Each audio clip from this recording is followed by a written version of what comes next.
Alright, go ahead and test out the mic for me real quick. Check, check, check. Sing something? The Lord is my light. Alright, yeah. Good.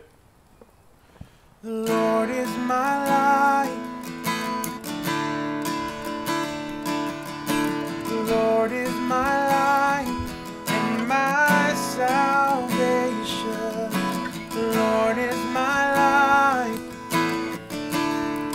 and I won't be afraid of the darkness. My story starts, it was about, let's say, mid-April, and I had just finished rushing a fraternity in college, and you know, coming from just a background of like issues with drugs, issues with partying, issues with girls, all kinds of different things, and we had to do this like 12-week period where we had to be clean, and you know, we got through it. I didn't party, didn't smoke, didn't do any drugs, and I actually met a really good friend through that, who's actually one of my closest friends now, and he, throughout the process, kept inviting me to this church in Kingsville, where I was at in school. And eventually, you know, after the rush process, me and him got a lot closer, and I finally took him up on his offer. And I remember actually, it was June that same year, 2010, when I went to a First Wednesday service at their main campus. And usually at First Wednesday, what they did was worship, and then they did communion, and at the end did an altar call for salvation. And I remember throughout that service, I made a decision to accept Christ into my life. Obviously not knowing what that meant, not understanding what walking with God was like. And, you know, I thought I had made a change, but I was still doing the same things, going about life the exact same way. I remember towards the end of 2011, I was finally fed up. I was really just fed up with drugs, fed up with the life that I was living, fed up with dealing dope, all these things, and I decided to make a change. And I remember throughout that time was when I first met Nathan and Star.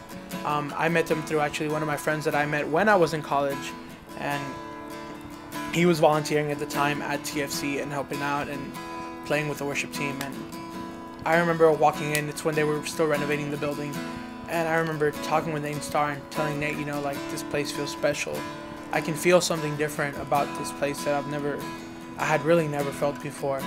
And I think that was really around the time where God really started changing some things inside of me, and I decided to start volunteering at TFC. I was volunteering for a bit, and things started getting really hard. I wasn't really understanding, like, you know, God, you took me out of this situation where I was really struggling. What am I supposed to do now, you know? About a month after I started working, I think is when Nathan and Star invited me to go live with them. And you know, at that point in time, I knew them, but I really didn't know them too well.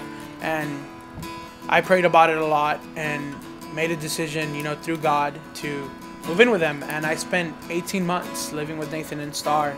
And really, I think that's where God made the biggest transformation of all. I mean, I almost feel like God kept me in this bubble, just peeling away at the things that I needed to get rid of throughout that process. And I couldn't be more glad, you know, just the way that God was able to pull me out of a situation where I thought I had everything figured out. I really thought, you know, I'm going to become this famous opera singer. I'm going to go to school. I'm going to get my doctorate. I'm going to do all these things. And I had all these plans and all these visions, but I wasn't doing life right. And when I really, really made a decision gradually to let Jesus into my life and let God really control what I was doing, let the Holy Spirit really drive every decision that I was making, I realized over time that God had a completely different plan for me. I'm still singing, obviously, and I'm still getting to work through music, but I think the most rewarding thing is getting to be a part of this church and getting to see lives transformed and being able to be a part of that.